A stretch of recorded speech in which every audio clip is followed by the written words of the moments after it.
Thank you. I've been very proud to be a member of this body for a number of years, but I've never been more proud than I am now. I want to thank all my colleagues who are here expressing solidarity. You want to hear a statistic?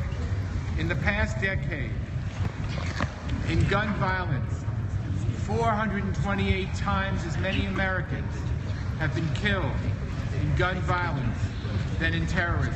Think about that. You take terrorist attacks killing Americans and times it by 428. And that's how many Americans have been killed by gun violence in the past decade. That is a shameful statistic. On the Foreign Affairs Committee, we often talk to people from other countries who represent other countries. They cannot understand why there are so many homicides in America. They cannot understand how easy it is for Americans to get these guns. They cannot understand, and frankly, my colleagues, neither can I. Neither can we. We cannot understand.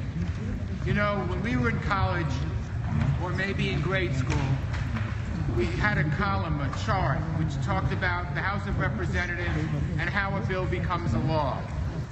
Take that chart and rip it up, because it doesn't happen that way. If a majority of people want something and it passes through a committee and it gets to the floor and a majority of people vote for it, it becomes a law. Well, we don't have that in the U.S. House of Representatives because we don't have leadership in the majority that will allow us to debate these bills on the House floor. So it cannot become a law because we're not permitted to vote for it.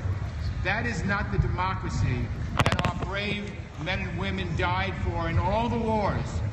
Veterans Day, Memorial Day, we talk about the freedoms, but the freedoms are being shut down by the House majority because they won't even let us debate a bill on the floor. Now, years later, when people say to me, where were you? Where were you when there was gun violence and we tried to do something about it? I want to tell them that we were all here as proud members of the United States Congress demanding a vote. Not a vote for one political party or another, but a vote for the American people. A vote of common sense for the American people. Our colleagues have all talked about it. If you can't fly, how can you buy a gun? Someone said to me, well, you know what? This person who killed all these people in Florida could have killed people as well. But you know what? If he wasn't allowed to have a semi-automatic weapon, 49 people wouldn't have died. It would have been a heck of a lot less. These weapons are not weapons that the average person should have. And it's got nothing whatsoever to do with Second Amendment rights. And it's shameful that the National Rifle Association opposes any kind of change. You know, they rate all of us. They gave me an F rating. Yes. I hold that card with pride. An F rating from the NRA is an A+ rating from the American people. That's right. This is nothing more than common sense legislation. This is the people's house. Let the people express their desires through their elected representatives.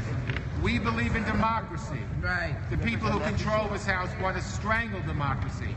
What is wrong with giving us a vote? If we lose, we lose. If we win, we win.